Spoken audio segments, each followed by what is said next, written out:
And on this video, I'm gonna be doing some work to the chassis of the car. I'm gonna make it a lot stronger, which should make it a lot more predictable when driving out on the road, but also more fun when I go to the track.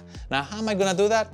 Well, TP Performance Products actually sent me a full set of their kit for the Toyota Corolla hatchback. After the installation of the parts, I'll take the car out on the road and we'll see how it performs, and I'll let you guys know if I feel any difference whatsoever. Now let me tell you a little bit about TP Performance Products.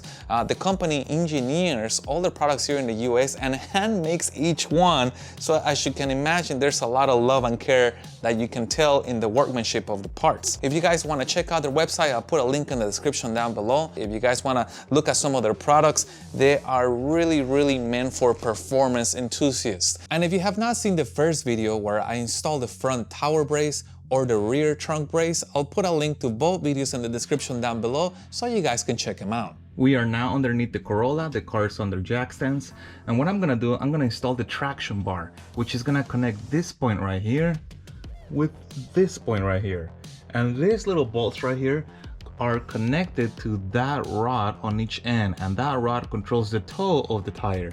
So by bringing those in together, we'll have better geometry, especially while turning. So all I'm gonna do, I'm gonna remove the nut both on this side and the nut that's located over here. At that point, I'll slip the traction bar on and reinstall the nut. So it's probably about the easiest installation I think I've done in terms of chassis bracing. So I have just finished removing this nut right here and the other one that's located here. Now they were really tight on there, which makes sense because this is a suspension component, so these things have to be torqued down quite a bit.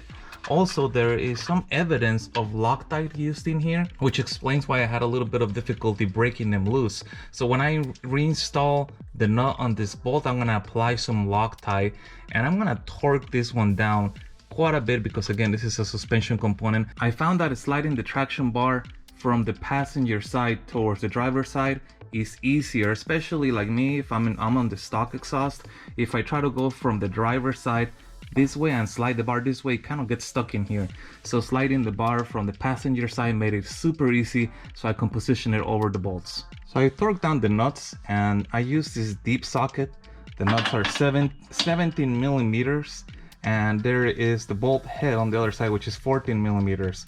So I make sure that the bolt in the front wasn't spinning. I was holding it with a wrench while I was torquing this one down. Now I did make sure to apply some Loctite to the nut before I installed it on here. The Loctite that they used in here was purple Loctite, which is low strength. And the low strength is really a little bit hard to find in the stores. I'll put a link in the description below if you guys want to order that online. It is important not only to use Loctite when you need to use Loctite, but it's also important to use the right color. I had run into cases where the previous mechanic used red, which is pretty much semi-permanent, and it is extremely difficult, especially if you put it in a place where it's not supposed to have red. It could seize the bolt or the nut, and then you could have all kinds of problems. So using the right color Loctite is really important. So I put the purple Loctite on both of them, and it just needs a little bit. It doesn't need a ton of it. In fact, if there is excess Loctite, that is actually worse than having less Loctite. So in this case, less is more. But very briefly, before we go on the test drive, I did want to show you that the TP Performance rear brace is compatible with the Sway Bar. And I say that because the Sway Bar, obviously we got a larger bracket set up here and obviously a larger Sway Bar, but there's still plenty of clearance in between both of them. So if you're thinking of getting both of these items, they are definitely compatible with each other. And we're driving with the TP Performance rear traction bar. Now, as you saw, the installation was fairly easy. I'm gonna say probably one of the easiest installations I have ever done on any car regarding any kind of chassis improvement. And I think that's the beauty of it, when you can design a part that is not only functional, it is easy to install, and in this case is fully reversible.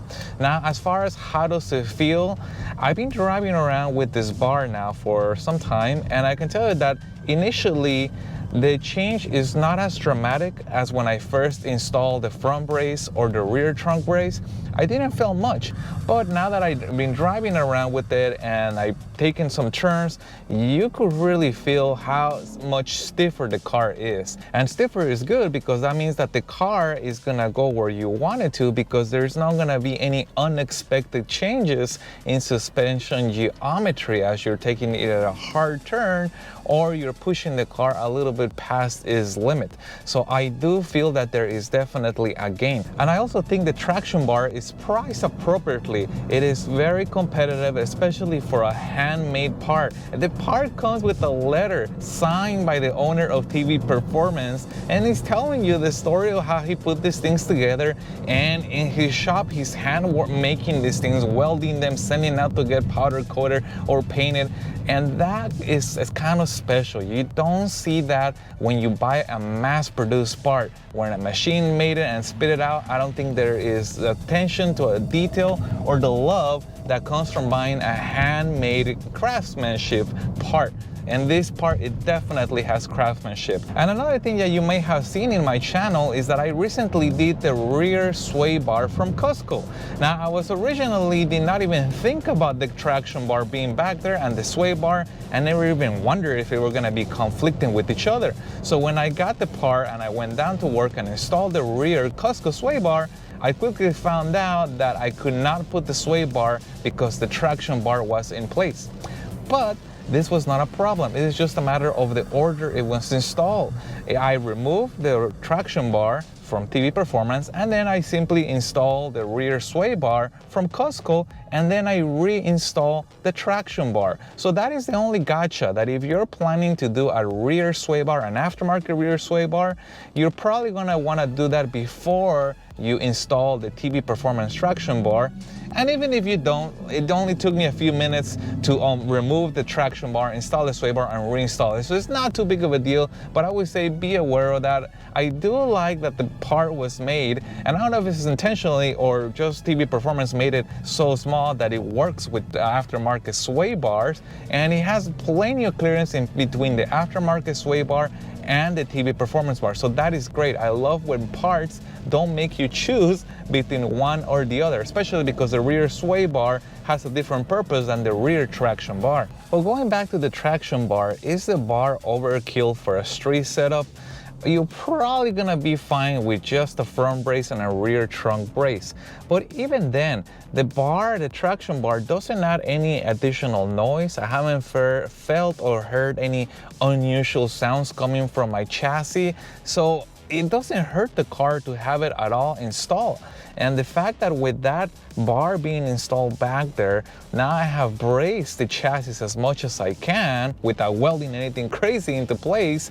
I think it makes sense. If you really are looking to get the most performance out of your Corolla E210 hatchback, I would definitely consider doing all these modifications to the platform, which includes chassis bracing, before you do anything crazy like power add-ons and stuff like that, because those will give you power, but there is no use to power if you can't put it down, and if your car is not controllable, and if you are not gonna be able to have confidence at the track. But I think the ultimate test of whether all these upgrades are gonna work overall is gonna be to take the car to the track. We're gonna push the car to its limits, and we're gonna see if we can shave off some time of my original time when I took my Corolla when it was all stock. So stay tuned for that video, guys. And remember, I placed the link in the description down below if you wanna check out the TV Performance website, and I also put links to the videos for the Costco sway bar if you wanna check those out. And if you guys have any other questions regarding the TV Performance rear traction bar, please put that in the comments down below.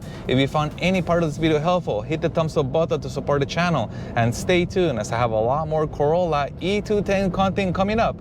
Thank you guys for watching, and as always, I'll see you on the next one.